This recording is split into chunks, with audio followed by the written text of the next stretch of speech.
Hello, this is Essie, the rich woman. I'm looking at myself. That's why my eyes is looking down.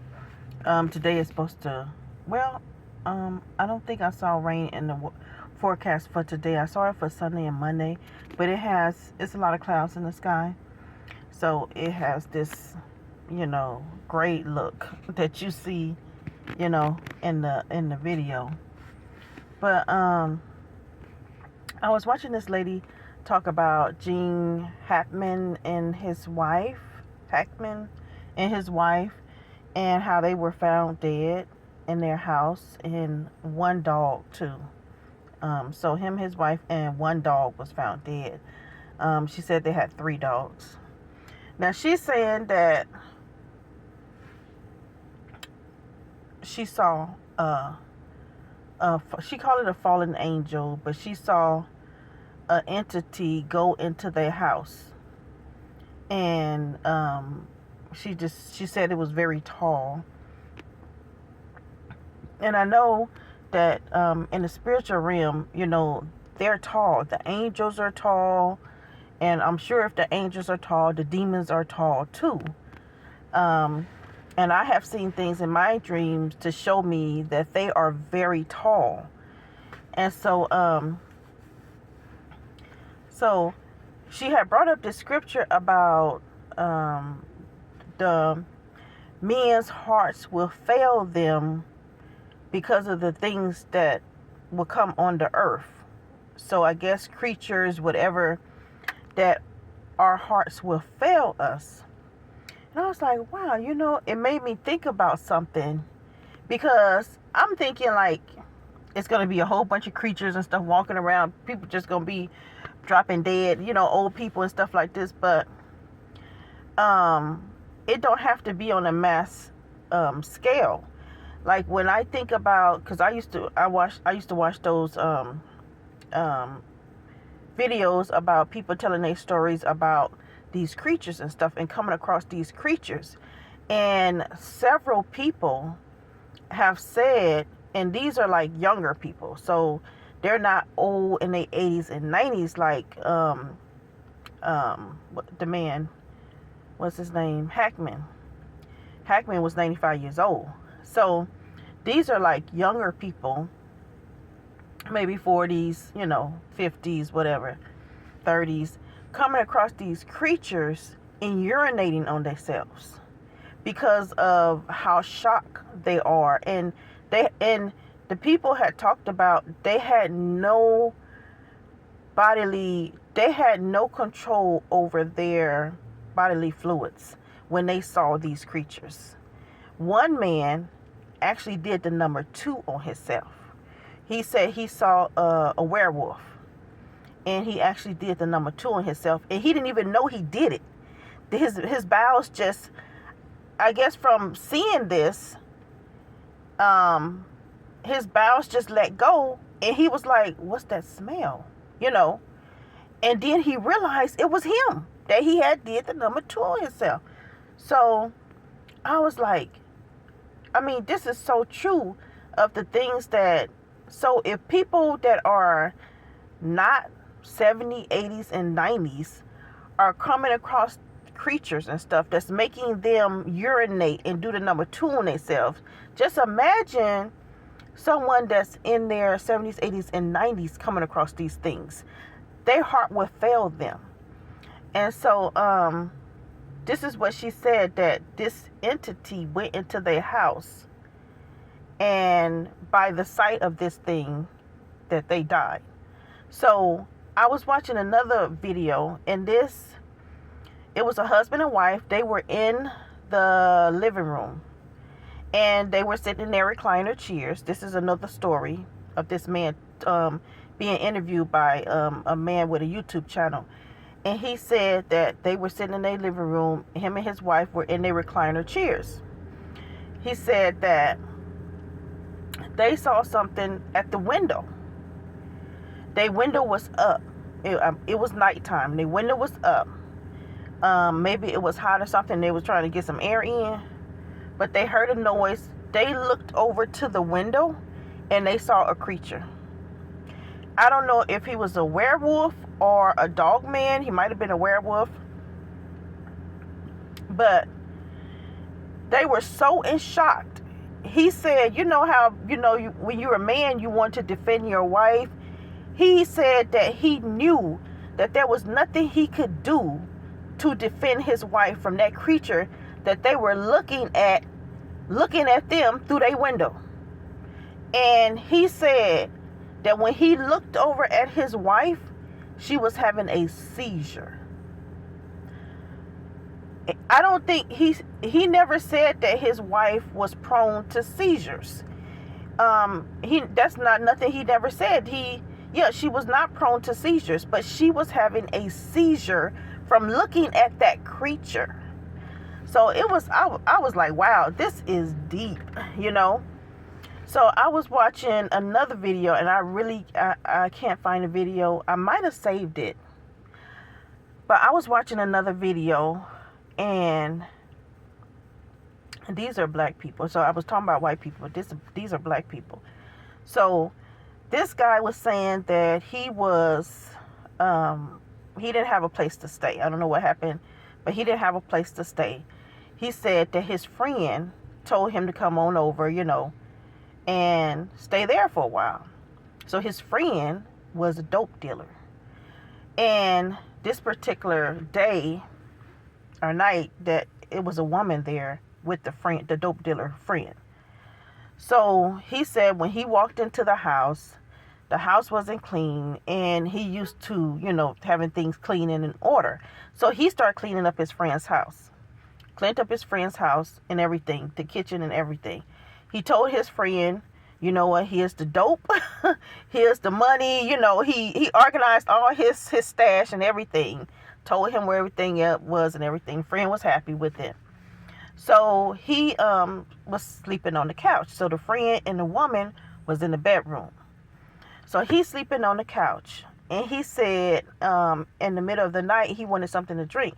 So he got up to go in the kitchen and get something to drink.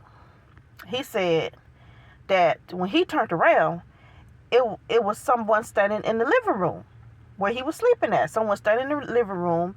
He said that he couldn't see the face, but he said he had on one of those, those sweat-like jackets that have a hoodie on his head. He said the hoodie was on his head, but he was giving him his back.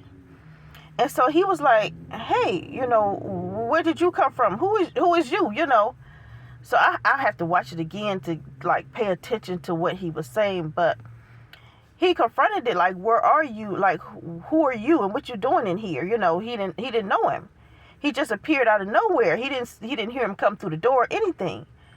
So the thing told him that he need to leave or he was going to die. And so I can't remember exactly what happened after that. I can't remember how the thing disappeared. I can't remember all of that. That's why I said I need to go back and watch it again, because I don't think he really gave all the clear details of how the thing disappeared and all this stuff. But the thing basically told him, if you don't leave, you're going to die. And so it was scary and it was creepy, So he said that he went and sat back on the couch. So I'm guessing the thing must have disappeared. I don't know. But it wasn't clear to me, all the details. And so he went and he lay back on the couch. He tried to go to sleep. And he couldn't go to sleep. So he said he just tossed and turned all night because he felt this uneasy feeling. Just imagine seeing something like that. So he telling him, if you don't leave, you're going to die. So he felt this uneasy feeling. He said when 9 o'clock, he never went back to sleep. He said when 9 o'clock came, he got up and he said he left. So after he left, he was like, I don't have nowhere to go. I don't know what to do. So I guess he was sitting somewhere and he checked his backpack. And his backpack was, I think he said $10,000. I think he said $10,000 was in his backpack. And his friend put a note in there and said, here's some money. I know you too prideful to ask. So he said when he saw the money, he was so happy. He was like thinking, oh, I got to give me a place to live. And, thinking all the plans he gonna do. And then he was like, oh, I got to go get me some breakfast. He said he went to McDonald's. He got him some breakfast. And he was like, oh, man, what's wrong with me? I didn't even call my friend and say thank you, So he got on the phone. He called his friend. Friend wasn't answering the phone. So he walked back to his friend's house, to tell him thank you. So when he got to the door, he said he saw some blood on, I don't know if it was the door post or on the floor, on like the porch. And the door was unlocked. And I think it was like a little cracked or something. So it was open. So he went in, and he went in his friend's bedroom, and his friend was dead, had been shot and killed. And the woman was not there, and all the drugs and the money was gone. So that was deep. That was an entity that had came into that house and basically told him to leave, because death was right there waiting to take that friend of his. So he told him to leave, and I was like, whoa, that was deep when I heard that. I also saw another video of this man talking. It's a black people. I don't know if they were from here or from another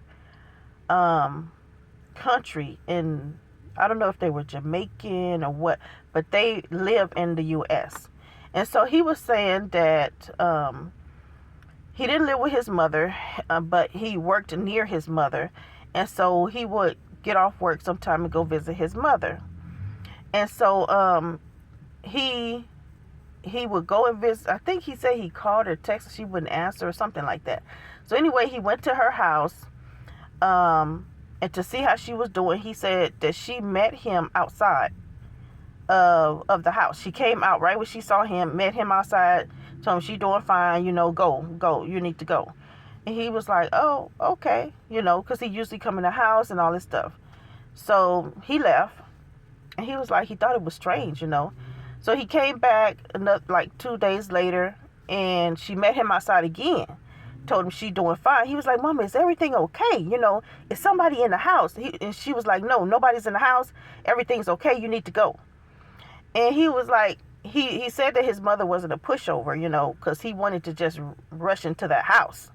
But he said that he didn't have the type of pushover type of mother, so he knew not to cross her. And so she told him she was okay. She wanted him to go. She said, don't stop.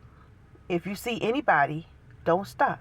Keep going. If you see any of your friends or anybody, keep going home. Don't stop. So he was like, okay, so he left. He went home. So I don't know how much time later, it might have been like a week, something like that. She calls him and tells him that his best friend was shot and, had died. And he was like, what? And she was like, yeah. And so she told him, he said, I think he came to her house, and he said when he walked in, he felt a heavy feeling. He said he felt a heavy feeling when he walked into her house, like something wasn't right. So she told him that his friend had came over looking for him, and that she saw death on his friend. She said that the death on his friend was so strong that she knew that there was nothing they could do to save him. And so she knowing her son, and she know that her son is going to try to save him. And she didn't want her son to be near him, because she didn't want her son to die when he died. So that's why she kept telling her son, she kept meeting her son out in the yard, because where she lived was near the best friend. The son didn't live near the best friend. So that's why she would tell him, no, go, go, go. basically get away from this area before you run into your best friend. So, or old best friend, either one. So she told him, when she told him that she saw death on him, he was like, well, maybe I could have did something. I could have did. And she was like, no, you couldn't have done nothing. It was too far gone. He was too far gone. Nobody could do anything to save him. That's how strong the death was on him. Now, he said that his mother and I believe his grandmother was able to see death on people when they were about to pass away. And so that the death was so strong on him that it was nothing that they could do to help him.